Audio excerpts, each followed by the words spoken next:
Hey guys, okay, so sorry this video is gonna come up on Tuesday morning. Normally it's coming on Monday morning, but I came back from the camp in Seattle last night at 1 in the morning and I actually wanted to do a video then, but waking up my daughter was not exactly an option. So sorry I'm about 24 hours late. This is gonna come up on Tuesday morning at 9 a.m. then. And so today I'm gonna talk about the keylog. But first of all, let's talk about the camp. I went to Crossfit Marysville, near Seattle, to do the Invictus Camp, right? And everybody in Marysville, CrossFit Marysville, thank you so much. The camp was awesome. It was 45 of you, and I love doing those. I think I could do those every weekend, and it's such a cool experience. I get to coach about 45 people, talking about the openers, all my stuff, the critical mass, all this. I'm all surrounded by great coaches, you know, Sam, Asia, Jenny, Maddie, there was about 8 to 10 of us, Kristen, Regan, I mean, you name it, we're all there. It's such a cool experience. If you ever have the chance, I really hope you guys can come to one of our camps. To me, I love doing those. Every time I come back and I'm like, just, man, I like my life, let's put it this way. Okay, so today I want to talk about the keylog, right? So I got there early on Friday at CrossFit Marysville, and then we had about 2 hours to kill, so I decided to train a little bit. And I did my power squats, everything went well, and then I went into the yoke carry. And I've been working on my obliques for a while now, in order, you know, because I've been talking about all the oblique work, so I put it to the test on myself. And I wanted to test the yoke carry and see where I was.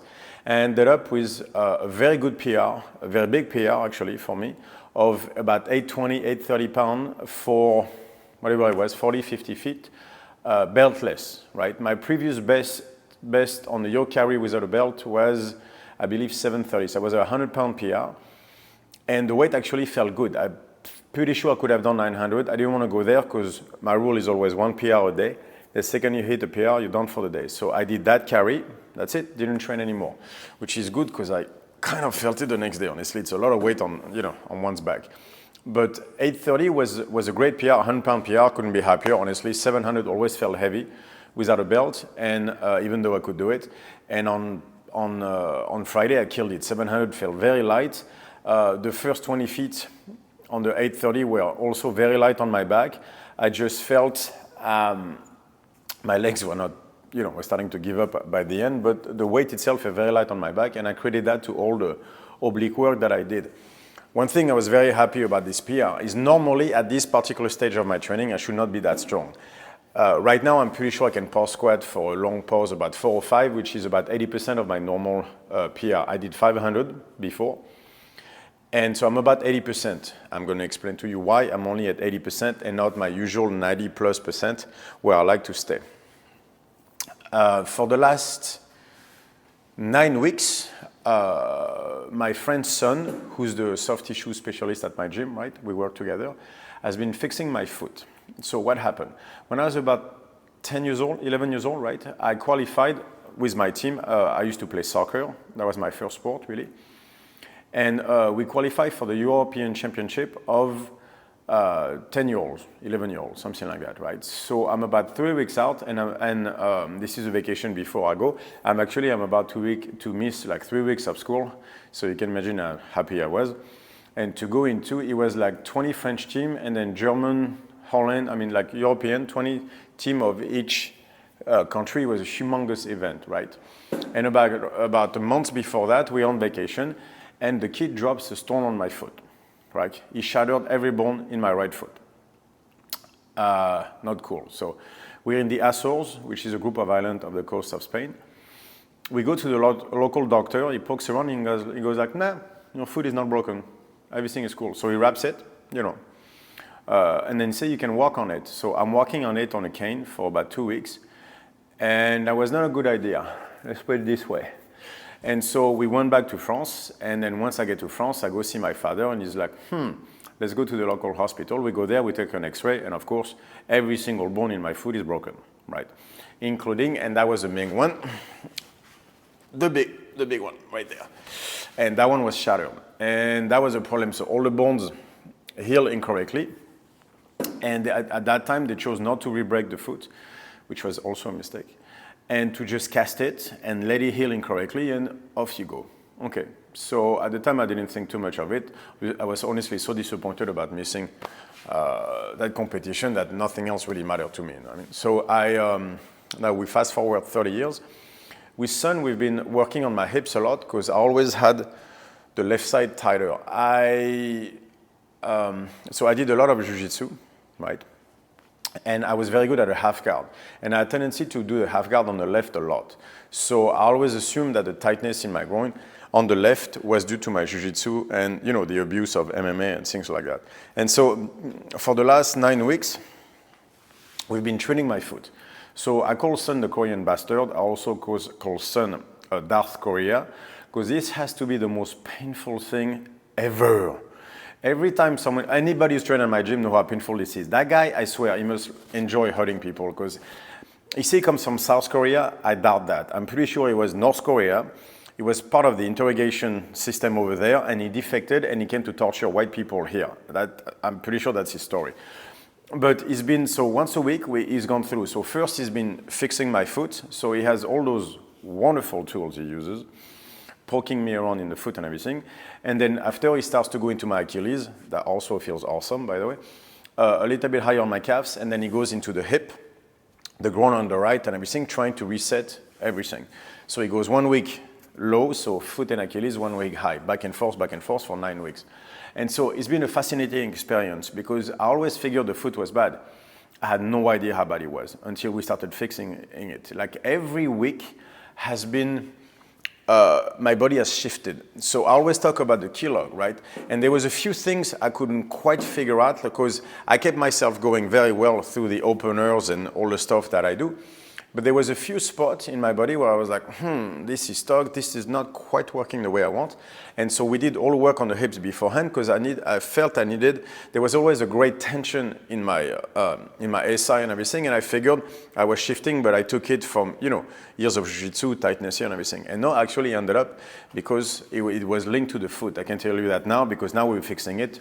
The difference is humongous. So what happened was, because the foot was shattered, instead of walking like this, I shifted the foot out, and I put too much weight on the outside of my foot. Why? Because I was trying to avoid the bone here, because that's where all the trauma was, right?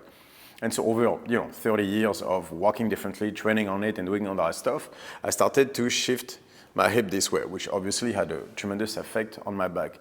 So in the first 3 weeks of training my foot, I started to have, the groin on the right just was killing me every morning. Like took me 10 minutes to go like, man, what is this? Like it was just kind of sore, kind of achy, but just all the time. It was the weirdest thing. The reason was my foot was here, and now I was shifting my foot back to straight, walking around. And you don't understand how much volume that represents on a muscle to just walk around from shifting to straight. But I can tell you, so groin was killing me. My feet are sore all the time now, because we also discovered that by shifting this and by not being able to put as much weight on the ball of my foot because of trying to avoid the bone, I was actually working on my heels a lot and even shifting. And so that meant that, so now I'm working more toward the ball of my feet. So that had interesting consequences. First of all, I always had underdeveloped calves, right? So now actually my calves have been growing, and so are my legs. I've always been someone with a big back, big glutes. I have a big ass, no question. Genes, forget about it. But always underdeveloped legs and calves. I mostly blame the genetics of my father, which is true to a good degree. But in the last 9 weeks, since we've been training my feet, my calves have grown, and so have my quads, interestingly, because now I load all that more, staying on the ball of my feet better. That means my feet are sore all the time too, by the way. So now the pain has shifted also to my left foot, because now instead of walking this way, I shift in back straight, right? So that means I put the weight on my left foot also differently. So now my left foot is sore. It's fun times. So also before, I was slightly turning this way, facing the hip. So now, poking the stuff. So now, instead of being out, I'm back to square. So what does it mean? It means the shoulder is further back this way. So the ribs on my left are killing me, because now I'm cranking this way. It feels like I'm walking like this all the time now. So I'm cranking the muscle, my shoulders this way, which is cranking the muscles in my rib cage on the left, so there's a tightness there. And now the rhomboid on the right is always sore because I'm bringing my right shoulder, it feels like I'm bringing my right shoulders forward all the time. So I'm jacked here. The rhomboid on this side is kind of sore, achy all the time. My feet every morning, and this is killing me. So that meant that we decided that there would be no, really up until now, there would be no heavy loading on my structure. So no squats, no deadlifts. I haven't squatted really last 3 months, and not heavy deadlift either. And we'll be aggressively treating my foot since then. So when I went into the yoke carry, I went into it thinking, if I can get to a good 660, I'd be happy, right? I want to test how my obliques feel. And that would be a great accomplishment because my legs right now, since I'm only squatting the sandbag. Because with a sandbag, that's one of the greatest things, going on a tangent here a little bit, is no matter what, with a sandbag, you're squatting straight. I don't know, to this day, I still don't know what it is, but squatting with a bar allows you to turn and shift, right? With a sandbag, because you have to squeeze everything, you're always squatting straight. So actually squatting with a sandbag was pretty good for me. So I did that a lot, but that did not necessarily carry to the bar. It carries to a degree, at least it kept me at 80%, which I had found very interesting because up to then, the only thing I've done was squatting my sandbag, my 240 sandbag for reps. That's it. I did not go any heavier than this. Don't get me wrong, 240 sandbag feels heavy when you squat it, but compared to my normal 500 pounds for reps, and for usually I do a triple at 450 pause for like a 1, 2, 3 pause with about 440, 450 for a triple, right? And so I went from there to squatting a 240 sandbag. That's it. No other work, no deadlifting outside of carrying the heavy sandbag and farmer's walk and stuff like that. So no heavy deadlift off the floor, no heavy squats. And yet I still can pause a 405 with a long pause with perfect form. And I attribute that to the sandbag squats that I've been doing and keeping myself mobile and open through my openers. So again, I went into this yoke carry testing, thinking like, anything over 650, honestly, I would have been happy. And I did the 660 and I was like, wow, that feels so light. I just sprint with it. So went into the 700, felt great. Went into the 800, still felt great. I feel I could have gone to 900 that day. And so I was very, very happy with this PR. And I attribute this result to 2 things. First of all, we found a keylog in my right foot, right? Which looking back is obviously was the keylog. It's one of those things too, like I get not necessarily frustrated, but even me, I should have seen this. I mean, like I'm not that smart.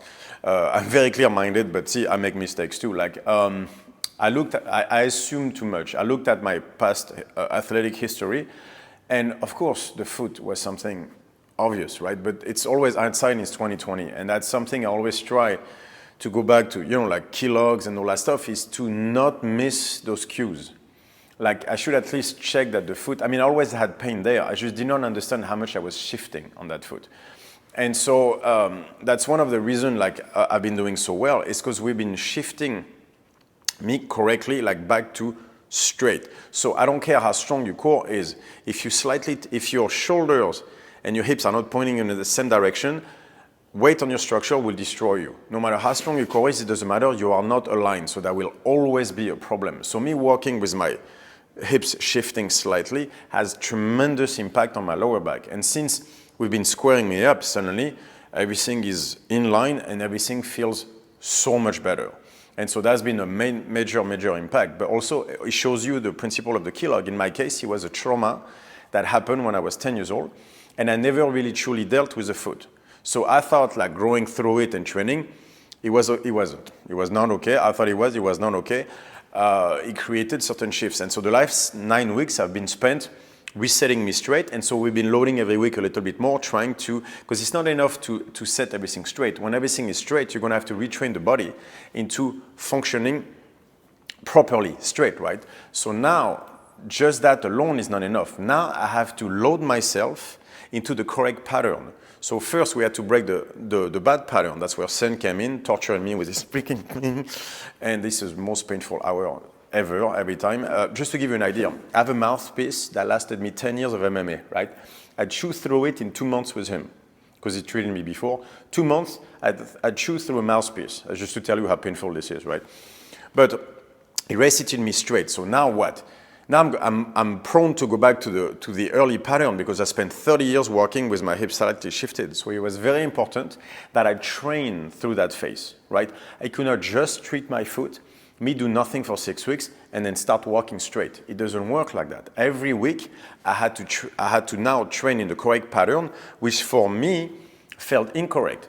If I felt completely crooked, I feel I was walking like this, my field felt weird. Half the time you would ask me, how do you feel? I was like, I don't know, I'm not sure.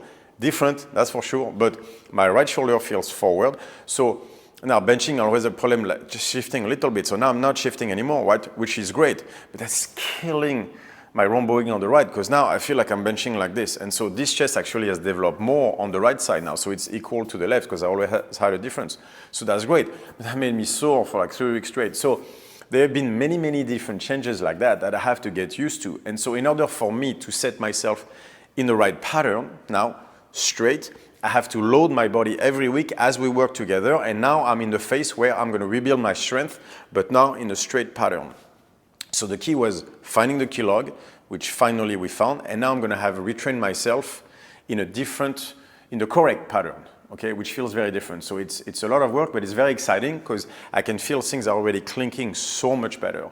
And so it shows you how important it is to find the key log and how small details can destroy your body, right?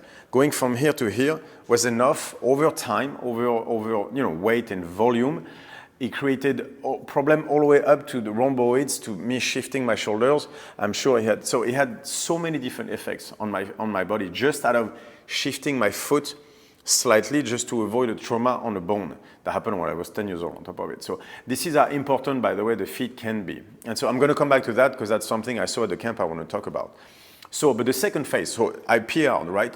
But the second part that was responsible for that great PR for me on the yoke carry was my oblique work. I talk a lot about the oblique work, and I did a lot of it testing for everybody because I talk about this all the time. It's a major problem in CrossFit, right?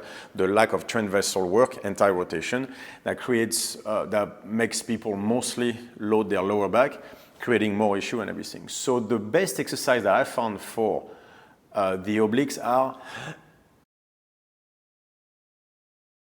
I'm joking. The best exercise are the one-arm deadlift I like, but what has worked the best for me has been the landmine rows. That has, where I load heavy, I can load about 75 pounds on the bar now. Not that you should do it, because it took me a long time to get to that number. So be very careful. The landmine row should be considered an opener at first, something where you focus on form but not weight. Okay, but now I'm so comfortable with the movement. I've built up to 75 to 100 pounds for my normal sets, and that has built up my obliques tremendously. The landmine row is a great exercise. Richard is actually the one who came up with it, and that has helped me so much. So the landmine row has to go into the training, there is no question. Another one that had more effects on my obliques than I thought it would was the one-arm drag, right? So I set up a chain where I drag, normally two hands dragging backwards, leaning into it. So I drag a heavy sled. Now I do it dragging with one arm. Either this way or this way, it doesn't really matter. I grab the chain on one hand and I drag. And that is forcing me to work in an anti-rotation manner on the oblique on the same side, right? Because my body wants to turn this way as I drag. And so I force it to stay more or less square and I start dragging. And that actually had a tremendous amount of work on my obliques, and it has worked really, really well, which makes sense. It's anti-rotational work with a carry, but it's been very, very interesting. That has worked tremendously well for me. And that workout that I put the other day, which was a suitcase carry and a one-arm deadlift, all those three workouts, I've built up my obliques to the point where I could carry the 830-pound yoke without a belt, and my back and my legs are not nearly, are about probably 15-20% weaker than at least 10% weaker than usually are, because I haven't been able to work on the strength as much as I wanted because of the rebuilding phase of my foot, right? So that was a tremendously important PR for me, knowing I could have gone to 900. I was very, very happy with that. Like now that I fixed the key logs, things are really clicking. So I'm very excited to see what this year is going to bring for me, because then suddenly I can see my squat go up, I can see my deadlift go up. So I might give a shot at close to 600 squat this year. I think I'll want to take my power squat maybe to a 525. Maybe take my deadlift to a 300 kilos. I don't know, I'll see. But now I'm very excited to see where I can take it, because the craziest thing for me is the side joint was always like, not achy, but always like taxed all the time because of the shift now, I realize. And that's something that was always tight. I assume because I'm very arch, I walk like a gorilla. That's why I have, amongst other things, all the tattoos. You know, big bag, big ass, so I walk like a gorilla. But since we've been treating the foot and my hip is in the right position, I still walk like a gorilla. But there is no tension in my, it's very strange. It's very hard to explain how I feel right now, because 9 weeks, things are so different. My SI joint is not taxed all the time. It doesn't even feel tight after that. My mid back was tight, my right glute was a bit tight. That comes from, the muscle are not developed properly still, because it's only been nine weeks. I'm guessing it's going to take me another year to fully rebuild exactly everything that needs to be rebuilt. So that was a bit tight on the right. But my side joint is fine. My back is fine. I didn't feel my back at all the next day. I felt the glute, I felt certain things, but back was fine. So for me, that was a tremendous progress. So I'm very excited about all this. But I was talking about it to explain the importance of the keylog, and also to stress how small details can have such big differences, right? The simple fact that my foot shifted right changed the entire line of the body, and so, which obviously is so obvious once you think about it. Like all that stuff I always talk about. Once you state it like that, you go like, well, duh, of course. The fact that you shift out change everything, right? So obvious. But the far-reaching consequences of all this are so great. And that's a little bit what I want to talk about also was at the camp, I saw something. One of the reasons we started to treat my foot, outside of the fact that there was tension there, is because with Sun, he comes to me to help the Invictus athletes. We started to see a trend amongst CrossFitters. So actually something we're going to test with Olympic weightlifters as well. But we started to notice that the feet are collapsing outside. A lot of the strong athletes have a tendency to load outside, right? They stay on the edge of the feet way more. I was like, interesting. And so I saw that on one or two athletes and was like, son, let's take a look at this. And so that's a little bit why we started with the foot. It was like, well, because he told me you have a problem with your foot. We talked about it before. Let's treat yours and let's see what happens, because, let's see if strong athletes edge. And so that's a little bit how it started for me. So that was good. And then we went into different athletes. And I've seen a little bit the same thing at the camp. It's like what I see the most basically is the feet collapsing outside and people not anchoring like the bone of the foot here onto the ground, but going like collapsing like this, right? So the outside of the ankle and the inside of the ankle goes like this. So instead of having the bone right under the big toe into the ground, they collapse out, crank the foot this way, and grab the ground with the big toe and their toes, which is not efficient, let's put it this way, right? I just tested somebody today over that, and so maybe I can post the video later on. Let me ask him first if he's cool with it. But I thought it was something interesting, because now I make everybody squat without their shoes. First of all, because it's better proprioception, so you can activate the glutes and everything.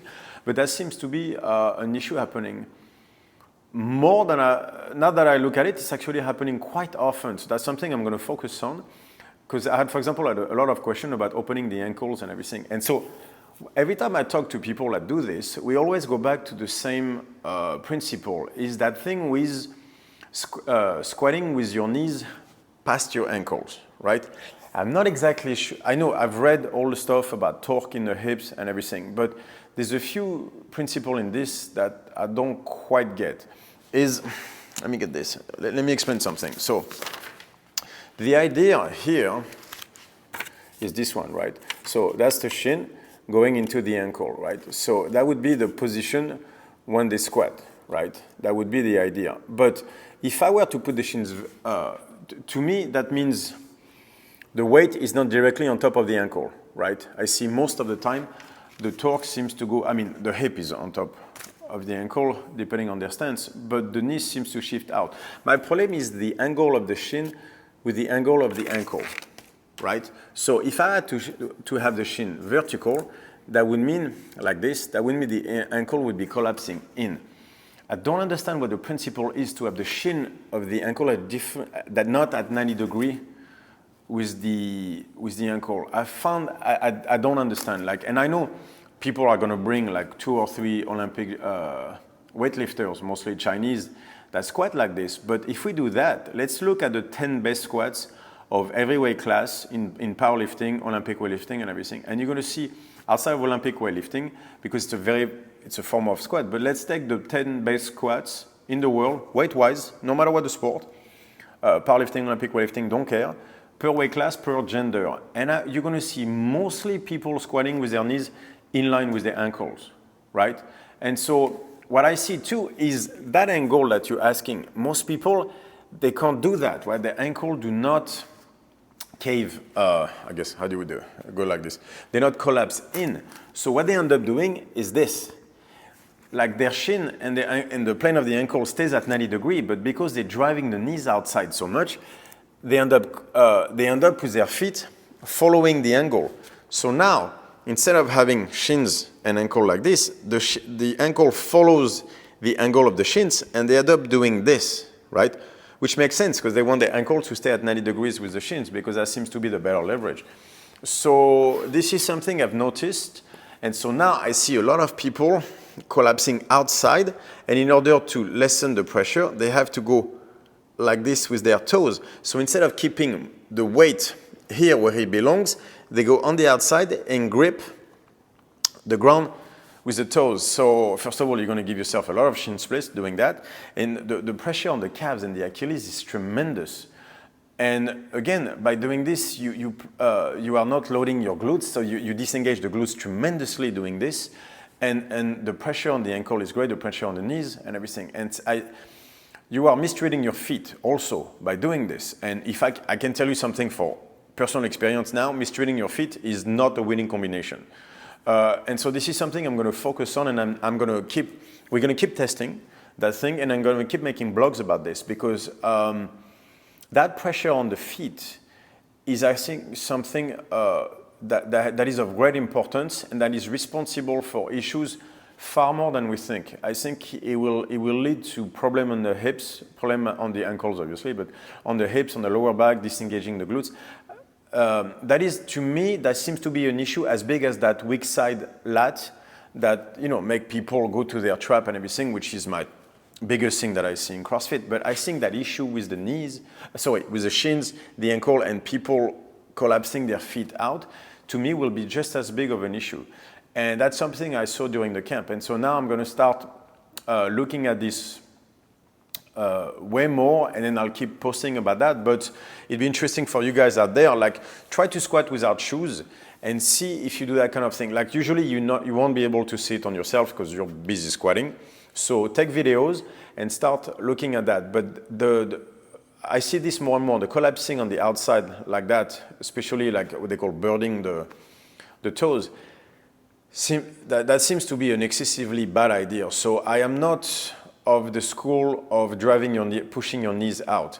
I think what you want to do, that's one of my openers that I use at Jefferson, is the idea is rotating the femur, right? So the idea is when you collapse in, let me show you guys, is it's not so much that the knee comes in, is that you're rotating in the femur. That's what really makes people cave in. It's not the knee, it's that rotation. So instead of telling people to push the knees out, what I want to teach them is to, instead of internally rotating the femur, right, is to go back to rotating the femur, not out, but just back to square, back to normal, if you want, by opening the groin. That's what the Jefferson is. It's a groin opener, right? So instead of having that weak muscle, therefore short muscle, rotating anything in which makes your knees cave in, instead of pushing the knees out, which is only going to drive you on the outside of your feet, I want you to rotate the femur. So to me, pushing the knees out with the best intent in the world, which is not having the knees collapse, has created another problem, which is collapsing on the outside of the feet, which is creating its own set of issues. So I think the cue, instead of knees out, would be rotating the femur in the right direction, right, in the right plane. And so in order to fix all this, I'm gonna work very hard on the Jefferson out there to make sure that people have the strong adductors and again, as I talk about all the time, in the range of motion, in the full range of motion of the adductor under tension so that they can control with not to let the femur internally rotate, which is really what happens when you have people collapsing their knees, right? It's the adductors being weak, therefore short, therefore causing the internal rotation. So the key again is not pushing your knees out. The key is rotating the femur to have the right plane. And after that, we have the whole argument about, should you squat with your knees outside of the ankles? To me, no. I don't understand why you would want your feet straight. The second you tell me there is one way to do something for everybody, I'm out of the discussion. If you're telling me that everybody to create more torque should fit with their feet straight, knees out, outside of the ankles, I'm out. They cannot, just because a few Olympic Chinese weightlifters make it work, does not mean everybody should be doing this. To me, the movement should be natural, right? So some people have closed hips, some people have open hips, tilted, open this way, tilted forward, tilted up like this. There are so many different kind of hips. They always say that you can find from a cadaver's hips his ethnicity, where he comes from which part of the world does he come from, just out of his hips, because there are so many different shapes. So many different types of hips means there's so many different types of squatting. There is no one way of doing anything, especially squatting. So that, with the best intent in the world, no question, right? It doesn't change. So my problem is not with the intent, my problems are with the results.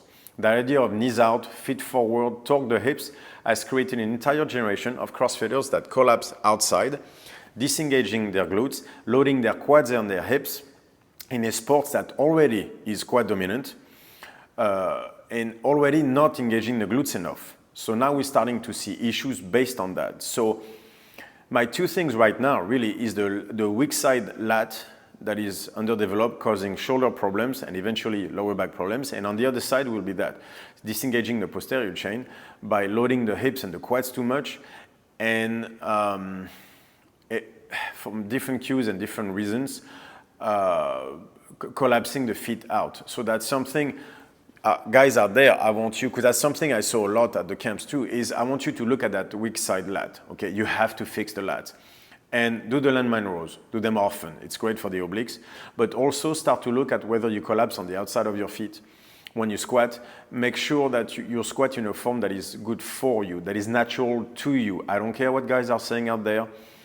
The knees should be on top of the ankles, and unless you have certain very particular percentages with femur versus tibula and things like that. So unless you're very, very particular athletes, I would really suggest that you do not follow a dogma on how to squat. Find whatever is natural to your body and do that.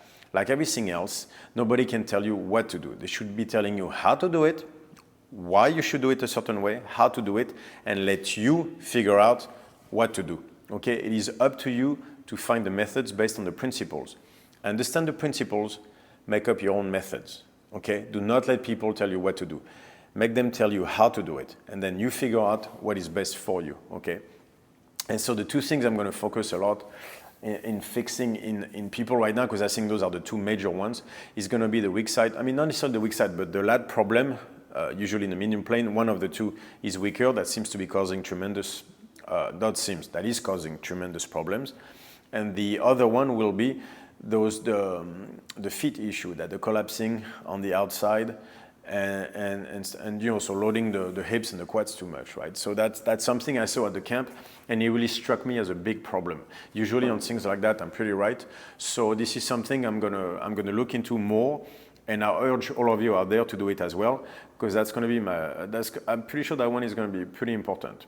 Okay, so that was it for today. I wanted to talk about the key log, my key log, and then how excited I am to move forward, because I think my numbers this year are going to go up, so I'm very excited about that.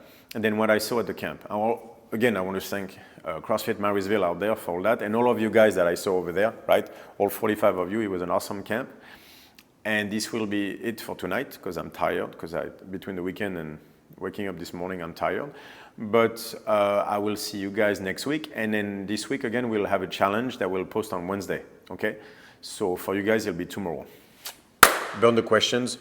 See you soon.